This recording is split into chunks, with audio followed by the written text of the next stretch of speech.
Kia ora koutou. Hello, everyone. Welcome to episode 39 of Only a Podcast. Say hello, Captain. Hello, Captain. How you doing? You all right? Yeah, I'm all right. Kia ora whānau. I'm not that all right. I'm just getting over the other side of a cold, but for sure, it's been a week. It's a few more days of sneezing and suffering and agony. Suffering. Yeah. But you managed to find time to record the podcast and find the energy and the strength. You managed to find the strength. Yeah. Well done. To carry on. Yeah, well done. Yeah. We've got some stuff. We've got a lot of stuff. What have we got? We've got docos. We've got albums. We've got all sorts of things. Books. Yeah. The Mercury Prize nomination list. Wow. Yep. Who knew? It seems like only 2 minutes since we were talking about the last one. The last ones, exactly. Yeah. I've just written something on the list that I'd forgotten to talk about, but I might not. Okay. So we'll see how that goes. All right, let's crack on because we've got lots to get through. Yeah.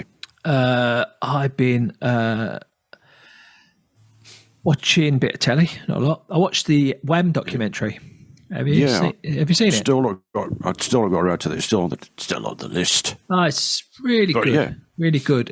Cool. You know, sort of Proustian rushes left, right, and centre for me watching that. But amazing, really. It's not going to blow your mind as a piece of television, but and I knew a lot of it because I've read Andrew Ridgeley's book, but just the relationship between those two and how it happened, fairly quickly, huge success, and then it became very, very clear that George Michael was on to bigger and better things, and Andrew was completely cool with it, and it was great. He was. There was no. I didn't pick up on any animosity, nothing. It was just a nice story, but obviously a sad ending. But incredible story. So that's worth a watch. If you've got a bit of time. Yeah, it was good. No, it's definitely going to happen. I've seen some snippets, some great footage on there, and I shall look forward to catching up with that. Yeah. The one I remember, the best Wham memory is the live performance on the Tube with they're wearing the shorts and the Fila tracksuit tops and all that. Yeah, A Ray of Sunshine is just a brilliant track. Yeah, and anyway, I shall get into that. Yeah, it was good. It was good stuff. That again at the time you just thought it was pop music, but actually it's pretty good stuff. So that was good. God damn, my list got a load of things on my list. Discovered this Instagram channel, which you may know, everyone might know. Sometimes you think you've discovered something and everyone's like, yeah, we need that. Everyone's got it. Yeah. Well, called, I don't even know how to pronounce it, Voco. Have you heard of these people? I know. And it's spelt Voceaux, as in a bit Frenchy sounding. Okay. Right. So I'm just getting my phone out so I can just look it up and show you. So what they do is they take, it's Voceaux, Voco. Holding it up to the camera, look, I can do that. V. Yeah, it's a V. And they isolate the vocals on famous footage, and you can hear the vocals. So I'm just scrolling up and down now. You've got like Aretha Franklin, Amy Winehouse have just done Sinead O'Connor, of course, Rag and Bone Man, even UB40. All kinds of stuff, and you can just hear the isolated vocals, mostly from live performances. It's just incredible, amazing stuff. Intriguing, yeah. It's well worth checking them out. We'll post a link to them. So that's been good. Watching them is send a chill down your spine. Some of them, especially the ones that are no longer with us. Amy Winehouse and now Sinead O'Connor, of course, which we'll talk about briefly, shall we? Because it's on the list. Yeah, might as well. Yeah, so that's a sad one, isn't it? Yeah. Yeah, but I think a torment of a life, but mainly due to bad people tormenting her. I think it didn't help. What am I trying to say? Holding up pictures of the Pope and tearing them apart, and then getting vilified for doing it, and then years later we all know what that was about. I think at the time we tended to. We knew less, let's put it that way. And I think the very thing that she was protesting about has been proven dozens of times over. And Yeah, so but an amazing and eclectic selection of music. Listening back to some of her stuff, and I've still got some things on the list to go through that people have put in tributes and eulogies and things that I missed, especially in the later years. But a terrifically broad selection of kinds of music. Yeah. Well, it's funny you talk about things you've missed because it occurred to me now. Pulp have been in the news a bit recently, because they're touring and they're just brilliant. I can't say anything bad about Pulp at all. But what I did know is they've been going for donkey's years before they made it famous. Yeah. And I'd never listened to any of their early music. Yeah, like late 70s they started, right? They didn't really hit it big till the mid 90s, so they put in the work. Yeah. But I'd never listened to any of their early stuff. It was his and hers really, where we all kind of got into pop, Lip Gloss and all those songs. So I thought I'm going to go back and listen to the first couple of albums. Have you ever listened to them? Do you know them? I do, but not at length, not greatly. Yeah, it's exactly the same. It's Pulp. It's just as good as the later stuff. It's all there. Jarvis's voice sounds different. He sounds a lot younger. His voice isn't quite as deep, if you like, and the production sounds cheaper. But this was the 80s, and it was all a bit different, But if you like Pulp and you've never gone back to that old stuff, you should, because it's still the songs are just as strong. Some of it sounds a bit like the Velvet Underground in their what's that song? Who Loves the Sun? Velvet Underground. They're sort of more jolly moments. The Velvet Underground had their jolly moments, didn't they? Some of their stuff sounds a bit like that. Some of it's downright, scathing kind of stuff. So early Pulp albums. That's where I've been. That's where my ear holes have been this week. I did read Jarvis's recent book, where he takes little bits and pieces of his life, and it's a sort of a scrapbook type thing. And you get a sense of how he was formed, especially from that. When his first guitar comes along and that kind of thing. Really good. So that's worth a look too. Yeah, I haven't got around to that one yet. Yeah, it's not super essential, I'd say, but it's interesting from the point of view of him sort of basically going into his attic and emptying a lot of cardboard boxes and going, oh look, maybe they'd be interested in this, that sticker or that kind of thing. It's really cool. Yeah, we all love Jarvis, don't we? Been to the football a couple of times. I'm going again. To the Women's World Cup, to Dunedin. We've had a few games down here. We've got we had one today, which was a good game. It looks like, but I didn't go. But I'm going again on Sunday to the crunch match, New Zealand v Switzerland. It's a group, isn't it? That one. I think anyone could go through from that group. That's right. Yeah, pretty much.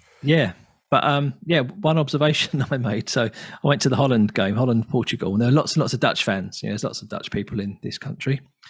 There's lots of all kinds of people in this country. But the Dutch fans were out in force, sea of orange all along one side. It was great to see. But looking a bit closer, I'm thinking, it's good they've all gone out and bought orange clothes. Where they buy all those orange clothes from, I wonder. Looking a bit closer, it's mostly high-vis jackets. Well, from Bunnings, and merch cheaper than that.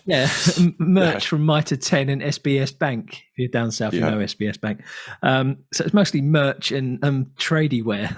But, you could go to the dollar shop and buy high vis. So so it's a no-brainer, right, for a Dutch fan. So absolutely. Safety and support. So But I've been really enjoying the World Cup. The attendance figures have been great, right? They've been astonishing. I read something that somebody said, okay, well, here's the first 8. Here's the attendance at the first 8 matches of the last Rugby World Cup to be held here, and it was 210,000 or thereabouts. And here's the attendance from an allegedly a nation that's not really that fussed by football, but it was 197,000 from the first 8 matches of the World Cup held here. That's not including the ones in Australia. That's right. This was just a New Zealand thing. It's amazing. So it's been there were 32,000 there at Italy versus Argentina in Eden Park the other day. the rugby teams would kill for that kind of exactly. kind of audience. The 2 matches I went to in Dunedin, they don't call it the Forsyth Bar. All the branding's been removed. Have you noticed that? No. It's called Dunedin Stadium because FIFA own everything. So all it's like a Mitre 10 stand in there, but all the Mitre 10 advertising has been taken down. It's all FIFA. Everything's FIFA. They own it. Because I think one of the stadiums in Australia, is it Melbourne, is known as the Melbourne Rectangular Stadium. Something as opposed to the oval one. It's normally called the AIA or something stadium, whatever. Right, okay. But so it's not called the Forsyth Bar at the moment. It's just called Dunedin Stadium. Okay. In the first match we had about 14,000 in. That's about a third full, roughly. And the second match I went to, we had 12,000 in. But I've just heard that the match on Sunday, the New Zealand game, is sold out. So that'll be about 36,000 in Dunedin. Cool. That's pretty good for a population of 120,000. That's a pretty good crowd, right? It's brilliant. Yeah. The burglars will be out tonight. That night. Definitely, yeah. But it puts the old egg chasing to shame, doesn't it? It's great. I don't really think a team has actually jumped out. Well, maybe the odd one or two, but I think it's been the top teams are being caught. I think from what I've watched, the gap's closing because women's football you used to get 12-0s and things, didn't you? And you know, huge gap between the big uns and the little uns. But I think watching who played the USA the other day got a draw. Can't remember, but I think the lesser teams are really getting at them. You know, that's how New Zealand got that win against Norway. They just got at them, you know, and that's what you have to do when you're an underdog, you know. Yeah. Press. I was quite impressed by Japan. I saw Japan. Yeah. I think they're 11th in the world, which is pretty good, but they were better than that. Yeah. They're my sneaky tip for going a bit further, I think. They look great. Yeah. So, interesting stuff. Really good. Really, really good. Yeah, it is. Yeah. That's everything on my list. I started a new book. Got a new book off the library yesterday. I'm holding up in front of me. The Girl Who Takes an Eye for an Eye. Stieg. Yeah, it's David Lagerkrantz, so it's a further instalment in the Millennium series. That's number 5 out of 6, although I think there's a 7th one now. Yeah, really, really like them. So that's good. Yeah.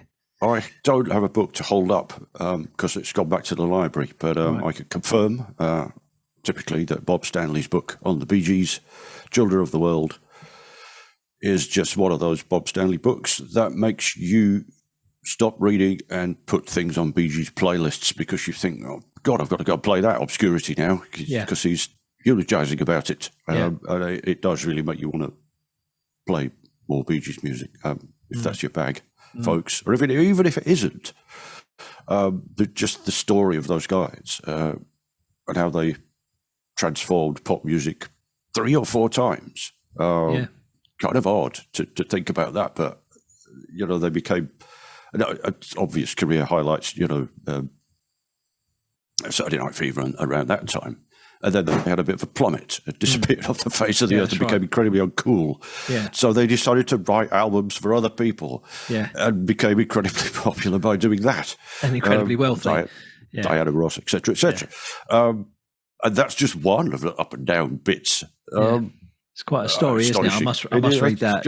It's completely astonishing. You must read it. It's just fantastic. Even if, as I said, even if you don't like the Bee Gees, folks, it's a terrific book story. So that's gone back to the library. I'll have to see if our library's got that. Yeah, good one. Good one. Yeah, it is. What else have you been up to? What else? I've been watching. Well, you've been on the Wham doco, and I've been going through the 3-part. I think it was it 45 minutes an episode or not? Murder in the Pacific, which is the documentary tale of the bombing of the Rainbow Warrior. Yeah. Which was here in Auckland Harbour, and it's no spoilers, but it was done by the French Secret Service, who decided that they didn't want the publicity when they were doing nuclear testing in the Pacific, and the rather drastic step, I think, of blowing up a boat with a bunch of hippies on it. Really? Did you have to do it that much? I mean, they were saying, we would let a small bomb off first so that everybody got off the ship and then we would blow the... Come on, it's just ham-fisted. for being the elite French Secret Service. They made an awful lot of balls up. So I have to say, and watch it, folks. It's basically there was before watching it, I thought, well, there's the tale of how they were caught is basically because there weren't that many French people in New Zealand at that time. Yeah. But neither did they hide. They're up north taking pictures with the locals, having a good time, going down the pub, and that kind of thing. This is hardly top spydom. Yeah. And they split into 3 different teams, and each one of them had its own sort of wonky way of doing things that you wonder whether they didn't get away with it, or they obviously were found. And there are interviews with the police who were involved at the time. There's footage, etc., etc. And it's a pretty good watch. And it's on TVNZ Plus. But it's also iPlayer because it is a BBC thing. It's been on there since May, I think.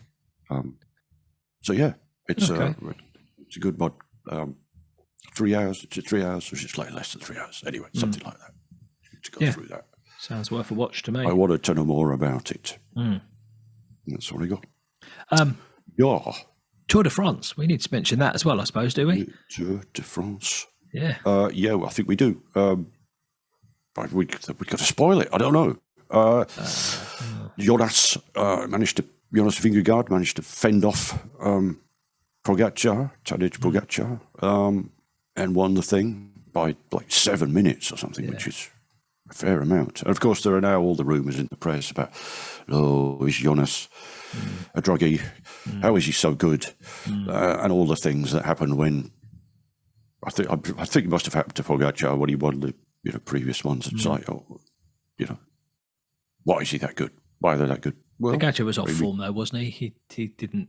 He didn't seem to be able to keep up. Didn't turn up, did he? As well as I'd expected.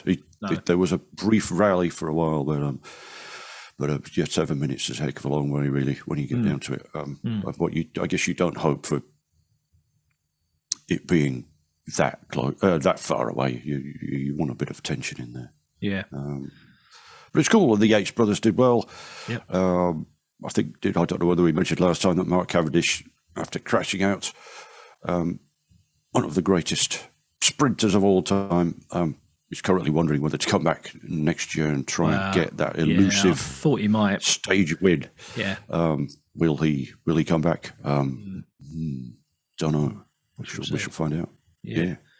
But they are going to make the documentary that they made last year of this year's race. Right, okay. So that should be interesting to come out. The daily highlights have been amazing for highlights. They're superbly edited and they pop out really quickly after the day's happened. Well, I've been watching it on ITVX. Yeah. So they're like 45 minutes long, so they're good. But no, I've really enjoyed it. I've never really watched it properly before, but I've really enjoyed it. It's been good. Yeah. Cool. Should we talk about the Mercury Prize nominees? Well, we got the Mercury Prize nominees. We'll probably cover these in the next couple of episodes. What is it? There's 12, is there? 1, 2, 3. Yeah. 1, 2, 3, 4, 5, 8, 9, 10, 12. Yeah. So I'm going to have to be doing some research because I'm certainly not only familiar with 3 of them. I've heard some names, but I've not really played any. So the Arctic Monkeys, the car. Yeah, is obviously one that I played. Jessie Ware, That Feels Good, her disco album. You talked about that one on the pod, didn't you? I did talk about that one. So there you go. And what is the other one? Young Fathers, Heavy, Heavy, of course, which is going to be one of my albums of the year. I'm fairly sure. Very striking. I thought we might have seen Lottery Winners in here. I just thought that was a fantastic album, Lottery Winners. But there's only 12, and they cover all genres, right? So we should dive in as we go to those things. Yeah. So maybe we'll talk about them over the next couple of episodes. We're looking at maybe trying to do more episodes, right? Trying to do one a week. We shall see how that goes. Ones, keep them a bit shorter, this would be a good opportunity. We could cover 6 of these albums next week and 6 the week after, or something like that. I don't know when the prizes are announced. When the winner is announced, I'm not sure when that is. No, usually a bit of time, isn't there? We'll have to check up on dates. Oh no, there'll be plenty of time, I reckon. Yeah. I think so. So yeah, we'll try and cover them off. But it's good. Give us something to listen to. I've listened to only one of them, obviously Arctic Monkeys. There's a candidate for a high water mark, I think. Arctic Monkeys. Yeah, we could do that. I think that's well past their high water mark, to be fair. But others might not agree. No, it depends. Depends on what you like. Two candidates, I reckon, but we shall save that one for future examination. Exactly. Yeah, we shall see. And cool. That's it, I think. I don't think I've got anything else to say. No. That's probably it for me too. I did have another Instagram account that I am consistently amused by. It's a guy called Olafur W, OLAFURW. Don't know that one. And he is a chap who makes very amusing observations about different ways Scandinavian countries say things or do things, or the words for breakfast or lunch or dinner. Yeah. And he pings things backwards and forwards and pretends to be an Icelandic, a Norwegian, a Swede, etc., etc. And it turns out to be very funny. Strangely dry humour, but Olafur W will put a link to both of our Instagram recommendations on the website. And speaking of Instagram, it's very funny. We've activated our Threads account now, haven't we? I know. So I mean, here we go. I'm resisting downloading the Twitter client, which is now X. I've got that. It's all getting too much, really. This stuff. Right, here we are with only a podcast and promoting it on various channels, or all the channels, or none of the channels. What do we do? What do we carry on? Maybe, folks, that will be quite interesting to know, because we kind of know where you follow us or what your primary channel is to follow us on. Is it YouTube? Is it Twitter? We seem to get quite a bit of action on the Twitter or X. But it'd be interesting to know which one you prefer. I'd quite like to know that. Yeah, we get a bit on Facebook as well. I just find it really tiresome. I'm so over it all that social media stuff. But it's all you have, right? If you're doing something like a podcast, not like we're in this to make money or anything, but we'd like to grow our audience, And that's the only way to do it, isn't it? Unless word of mouth takes over, and that ain't going to happen for a podcast like ours, I don't think. But you've got to get out there and do it. If anyone wants to volunteer to be our social media manager, we'll pay you the same as we get paid. Double, in fact. We'll pay you double what we get paid for doing this. I've never got my head around Instagram. I can't work the bloody thing. Just when you think you can work it. Yeah, I know. I think I'm getting better, but I even asked my kids doing it more. Teenage kids, right? Yeah. So I said, right. What? I want to ask you a question about Instagram. What? Right, I want to post a story. Yeah, but listen, I'm not finished. I want to post a story with a little clip from YouTube. Right. So I want to talk about a band that I like, and I want to post a clip of them, from YouTube, and put it on Instagram as a story. Other people do it all the time. How do I do that? Don't know. And I don't know. I still don't know. You can't share directly from YouTube to Instagram. So I think you have to download the video, tweak a bit out, and then I ain't got time for that. I just ain't got time for all that. So I don't know. Anyway, we're on Threads now. Same user account, user ID, whatever. Cool. Find us there if you want. Threads. I don't know if this what this means for Twitter, because I've got a feeling Threads is going to go and go and go. It's only just started. I think it's going to explode. I think. That's right. There are dire warnings about Twitter and the way it's becoming more right wing and QAnon and all that kind of stuff, and I don't really see any of that because I don't engage with it. I never have. Exactly. So, we're still there. Yeah. See how we go. Funny old world, eh? Problems. So having said that, folks, we're now going to ask you to click, tweet, like, thread, subscribe, X, leave us a review, X us, tweet. What's the verb then for Xing? He has to work that out. He hasn't worked that bit out. You see, for tweet. See, there's the thing. There's the thing. You've got a logo which is a little blue bird that everybody likes. You've actually got a verb for doing the thing. For doing the thing. Which Facebook don't have. And exactly. Gramming. Is gramming a verb? I suppose it is. Kind of.